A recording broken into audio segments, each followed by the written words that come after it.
Yen na bedi ho adanse a free education one of the great policy a Ghana ni bia ebo Nana Dankwa Akufo-Addo Dr.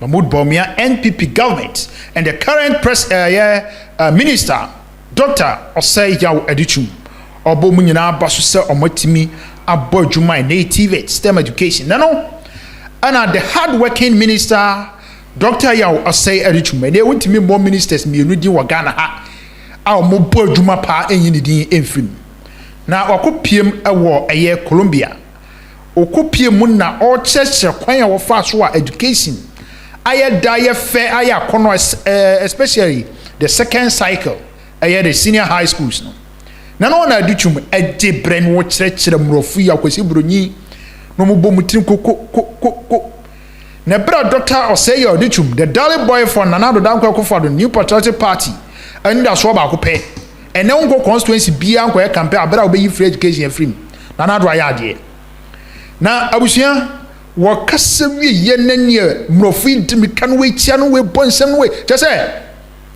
free education are game changer and na kura na that former president say on the buy Ghana for also pan one fedi o say wo ba obeni ye abusia do de buy ntimi anye ne wa obeba na obeni ye aya asem sebe yenge brani enkotie Dr. Osei Adichum and somebody go to dwa Colombia abroni krom ama mrofo ebonsem ama NPP ne Ghana and munyam abama yen ama yeso yede ensesi ebu asebi yagogotie emunsem ye from Robert obetimi from Robbie me na cameraman champion Kobe and a day update we nyine bro yanko nyenkotie de course wa nei ene mrofo salutu Ghana ni ade say your medication no aye fe aye de aye kono faswa baso yankotie munsem. Transforming Education Summit, which is part of our common agenda. Jeff and the Minister for Education from Greece and Ghana, and we had Ireland. They really put on quite a show, and it was actually quite a viral video. So we're back again, and I was telling him earlier that we're all going back to business, where in the 3rd World OER Congress with UNESCO in Dubai, November 19th and 20, we're all back in action again with our project. So just to say that His Excellency, he's a teacher by training, and I guess the thing that he dreams of is a Ghana, he says this, he dreams of a Ghana where every child, regardless of their background, whether poor or privileged, will be afforded equal opportunity, right? But he's so talented, I think he needs to up his game. And I think all of us are depending on him coming into our partnerships, and let's delete Ghana, and let's insert the world, and let every child globally be a benefit of your dream and your talent. Thank you so much, and Prof. Sachs and our distinguished panelists and everyone here gathered. I'm honored to be here. And coming back to Colombia, we've been here about the 3rd year that we've come for events like this. Thanks to Prof. Sachs and inviting us to share our opinion and ideas as to what's going on in our education system. I'm not new to America. I did not lose my accent living here for 26 years. So don't make a mistake and think I'm just coming from Ghana. I live here for 26 years in Los Angeles. I was a high school mathematics teacher and then got crazy and decided to join the movement to change education. I became a charter school founder. I founded 3 charter schools, and they're all doing well in South LA. And that is when the current president came to America ahead of me, came to find me, and he asked me a very simple question that changed my life. Would you consider coming back to Ghana to help me change the education system? I responded, and took me back to Ghana after 26 years, literally going back to a country that I did not know much about. I had left the place. But I was determined that we could do some work there. So I sat here through the philosophy class, even if it's at the tail end. Then I began to revise my education philosophy notes from University of Southern California, where I did my PhD, and began to take a look at social reconstructionism, which is how do you use education to transform society. So at the Transforming Education Summit, I was sitting there thinking about, we are transforming education, but for a country like Ghana, education carries a dual burden. You are not there transforming individuals, but you have to position education to transform your country. Very different from the movement that we fought for in America.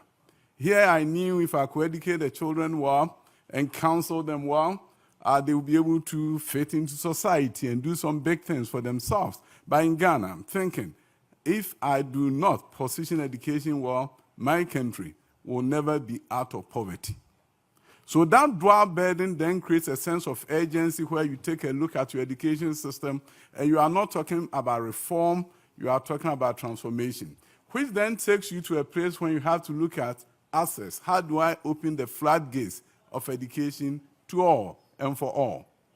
And that quest then have to begin to take you to a place where you have to be more audacious. My government was more audacious when it came to secondary education. After 60 years of independence in Ghana, majority of the children ended their education at the junior high. High school was not free. Then come a president who says, I'll make it free. In a country where 70% of high school students are in boarding schools, when you make it free, it means everybody is going to eat 3 times a day for free, 70%. The other 30% you fed once, hot lunch, every day. How are you going to do it? Most development partners were running away from that proposal, saying, no, you can't do it. You're a developing country. How can you do this?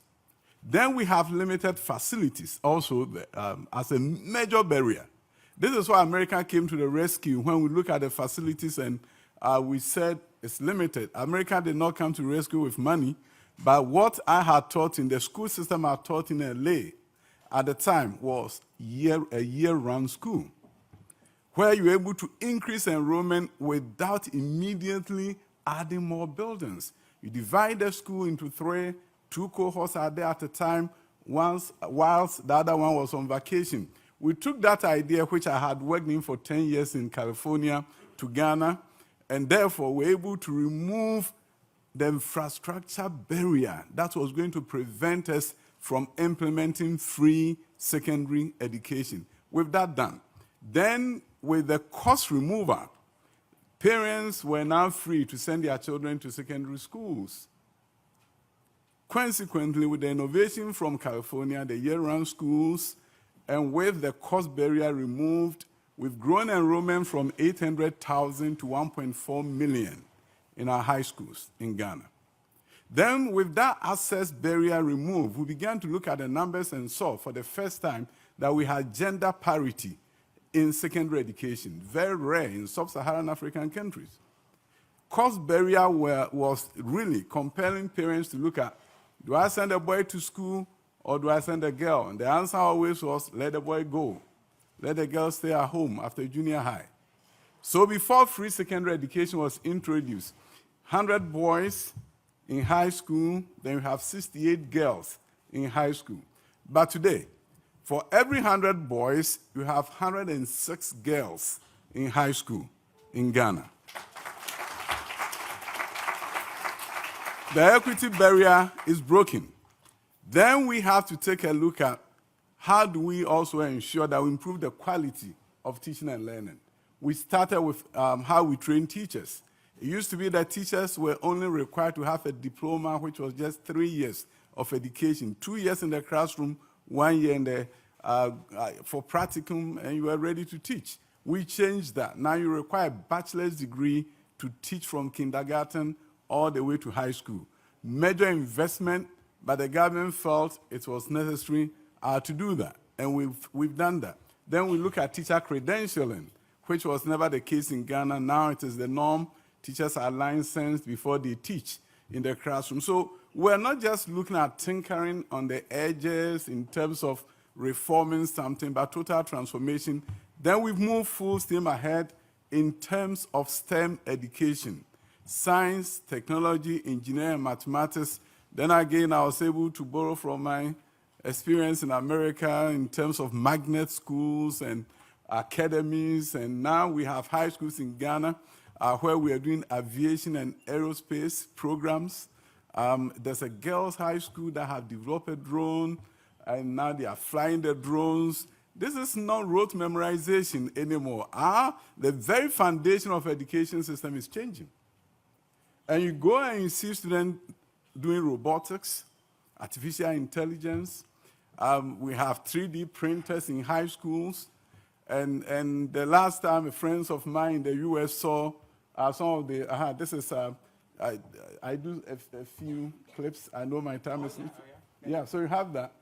There's a group of girls in a girls' school that decided that they would build a drone. They met, they designed it, and not just like a prototype, but you can see the drone flying. And they fly for about 45 minutes, came back to land. And I showed this in UNESCO about a year ago, and they clapped for Ghana. What we are saying is this: we can change the education system, not for its own sake, but we need to build a critical mass of Ghanaians, and that's the drone. Critical mass with critical minds to change our country.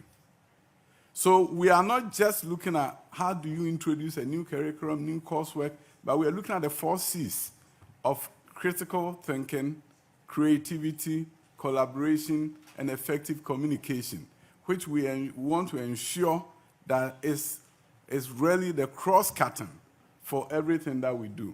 So what we are saying is this: in Ghana, we are seriously looking at transformation. Education, technology, every high school student is now getting a tablet, every one of them. And it's saving us about $200 million in terms of printing textbooks. MasterCard Foundation, which operates very well in Africa, and I'm so happy when I'm holding a MasterCard. Because they set aside a lot of money into a MasterCard Foundation, and that foundation is making serious investment in education in Africa. They donated money for subject area experts to write e-books. And these are not PDF version of the books. E-books have hyperlinks. If you are reading it, you can click on a link and it takes you to a video where you can understand the concept better. So beginning the next academic year, every Ghanaian high school student will have a tablet with the e-books loaded on it, linked with a learning management system, which enable them to do their homework, classwork activities all online, and then infused with a very robust assessment system, which has artificial intelligence in there, infused in there, which enable assessment to be done. And it's very exciting. So in fact, what we are doing is literally doing what the Brookings Institution calls leapfrogging inequality. Because if we are to take the linear approach of following how America did it, we are not going to be able to catch up.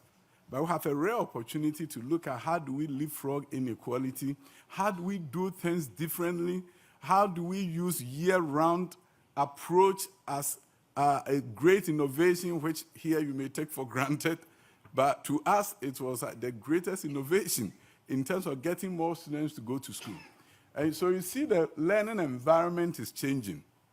So in Africa, you have the double burden, and especially in Ghana, of making sure your education is fit for purpose. And then it fits for what purpose? The purpose of transforming your society, moving yourself from lower middle income to upper middle income, a Herculean task.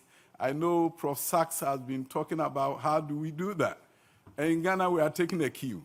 We want to make sure that we are not creating a society where children do rote memorization in school, but a place where children are critical thinkers. TVET is an area that we are also making a major movement in terms of equipping our schools. Recently, somebody asked me in a radio interview, so it seems you're getting everything. Why is it that in Ghana, you've been able to get most of these things in your schools?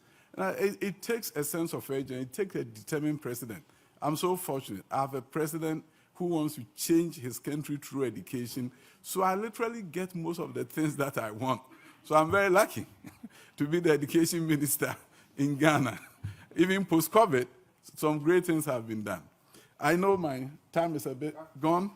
I just want you to know that transforming education in Ghana is a means to an end. an end where our country would really see development in the next few years. We're going to see a different country. But I also want to tell you one thing. I left here for Ghana, and one thing I took with me was that idea, which some of you take for granted, that everything is possible. So I took that away to Ghana, and I believe that everything is possible, even in Africa, where there are limited resources. I'm grateful for the invitation.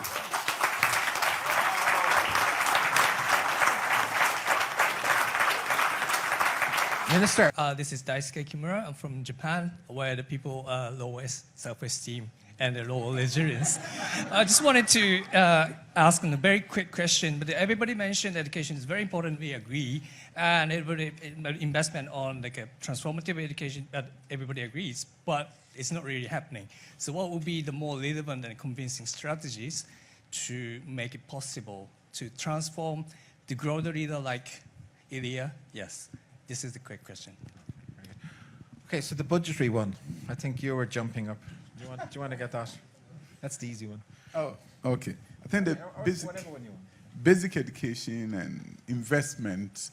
Now, the big movement towards what is called foundational learning, and so much resources are being poured into that area. And as if when you do foundational learning, you don't look at other issues, which is more secondary and tertiary. But in the development community, that's what we see all the time. You meet a foundation and they say, no, we don't do high school. We only focus on basic, or we only focus on the primary school level. And so the challenge that you have is to make sure that in your national budget regime, you have a balance. So it shouldn't be a situation where for me to improve my basic schools, I have to cut from higher ed. But there has to be a balance, because what we realized in Ghana is this: there was so much investment into basic schools and basic education, and then we realized that some parents were not even too much interested, because in their mind it was to a dead end. If you are investing in primary school for me, but my child cannot go to secondary, I don't have a motivation for even sending him to school or her to school, because after the primary school, they can't go anywhere. So if you don't maintain a balance and you think, oh, primary education investment is so important, in developing countries, when you go there, focus on primary education. Then you do all the primary, and then parents are not even interested because they know that after primary they have nothing. So I think the balance is so critical, because investment in higher education, secondary education, can serve as a motivator for parents to invest their effort in primary education. So I think the balance is important. And then you talk about, issues about requiring resources and teachers. And in the case of Ghana, we happen to have oversupply of teachers. So we don't have a problem at all. If you want to recruit 10,000 teachers, 100,000 will apply. In fact, some countries are now recruiting from Ghana, especially UK. So we don't have teacher shortage. So when we started the free secondary education, we just hired more teachers to complement the staff that we had. And so getting more teachers to teach in the sciences, there's no shortage in Ghana, so we don't have that. But the question also becomes funding. But I'll tell you this, there's a raging battle in Ghana. People are saying that, why should secondary be free? We are investing so much in it. And other people are saying, we better do it now. And you see that for a politician, I mean, I do a policy, I'm a techno-politician. I do more technocrat issues. But I think that if a politician wants to spend in an area like education, don't ask him to stop. And that's what the president of Ghana is saying. When people say, why are you spending all this? And you have people, news media people, accusing him of spending a fortune on education. And then his answer is, if I had not spent this money the last 7 years, you think it would be sitting somewhere? So he took our oil resources and spent it on secondary education, because he thinks that is the best investment. That instead of keeping the money and not knowing how to guarantee where the money goes to, invest it in education. So I think a sense of urgency sometimes allows some funding resources to be made available for education. So I will not worry about funding first. If there's a greater sense of urgency, we'll find the money. And I think there was something about, the one important thing is in terms of culture and values, one area that I've seen that we haven't leveraged on very well is what in education we call the hidden curriculum. Because you will not be able to teach every single thing in your education system. But you can use the hidden curriculum to do more than the explicit curriculum. What are the values in the school? These children are sitting at our feet, beginning from kindergarten to high school. What books did we select for them to read for English literature?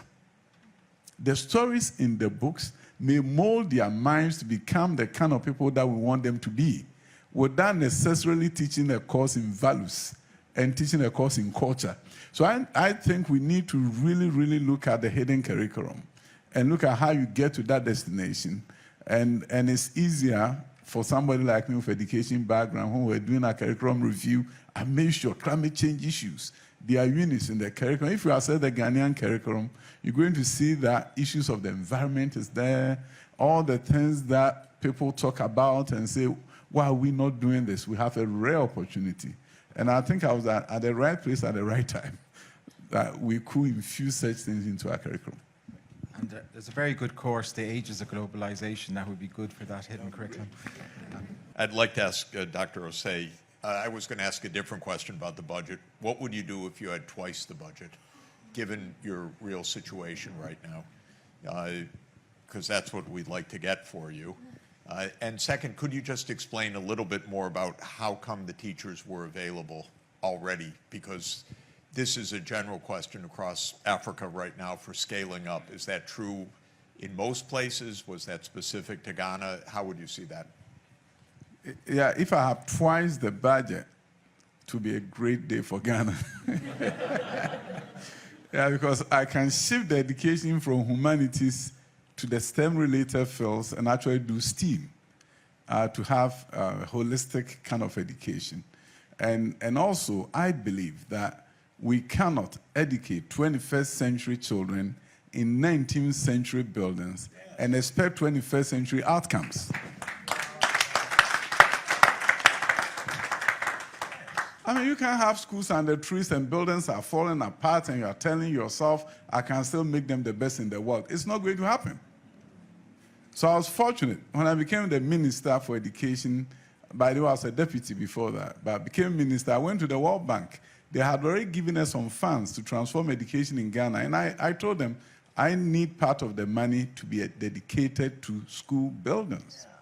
And now you're going to see some beautiful school buildings that we've done, and it has even given us a rare opportunity to cut down the cost of education. Because what is happening is that in villages and towns, you may have 7 junior high schools. And each one of them had their own mathematics teacher, their own English teacher. Now, when I go to a town, a mid-sized town, I put one huge facility that takes 1,200 students.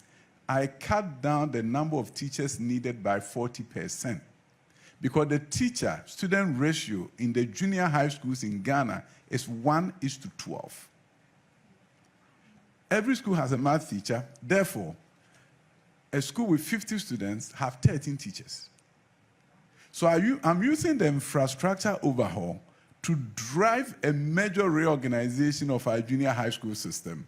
Put it at a place where in a village with a town with 841 students, a mid-sized town, 841 students, they have 84 teachers. Because the Methodist school has its own math teacher, the Anglican school had their own mathematics teacher. Therefore, in most of the schools, teachers go to school and they don't have enough students to teach. In junior high schools, teach on Monday, you wait till Wednesday. You didn't part-time work for full-time pay because of how you have developed your infrastructure. So we moved the buildings, and these are some of them. We are moving the buildings into 21st century, equip junior high schools with biology, chemistry, physics labs, and at the same time reduce the number of teachers in such a way that I reduce the cost. In fact, the mathematics shows that in 15 years, the reduction in the teacher force can help me pay for the building. Wow. So the building is giving us quality education, but I'm rationalizing deployment of teachers in such a way that I'm saving on 40%. in any town where I built this. So it's a win-win all around. But it takes reorganization, rethinking, then to be able to do what people thought was impossible, reducing cost of education per child. One of the things that Ghana, we preparing to go to PISA, but I also realized that we have to look at our local assessment regime. Invariably, we think that in education we have what we call CIA, curriculum, instruction, and assessment. So we do that so well. But what we fail to understand is that assessment comes first. The outcome that you want, the product the student have to create. You are looking at how to solve certain mathematical equations. Then you work your way backwards to look at, is the curriculum covering that, and how am I going to teach it? About 6 months ago, I had a meeting with the West Africa Examination Council. They are the one who examine all students in Anglophone West Africa. And people see them as an international organization. But I called them to my office and I said, we have a new curriculum at the junior high school level.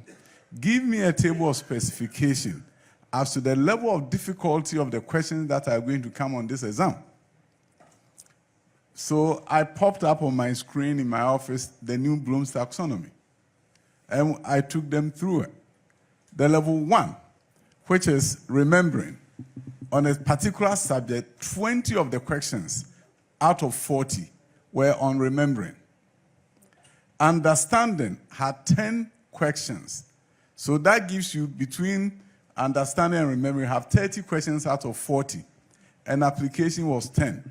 Nothing on the exams was coming from level 4, 5, and 6. So what did that mean? What it meant, it would have meant for the country was that the following year, the teachers were not going to use critical thinking. They will not have to design lesson plans at 4, 5, and 6, because the exams is just level 1, 2, and 3. So I told them, you go back. And I said, this is a case where the tail is wagging the dog. We have created a national curriculum that says we will have critical thinkers. And as I've even gone to United Nations to talk about, we can't memorize our way out of poverty, but we can critically think. and this has gone viral.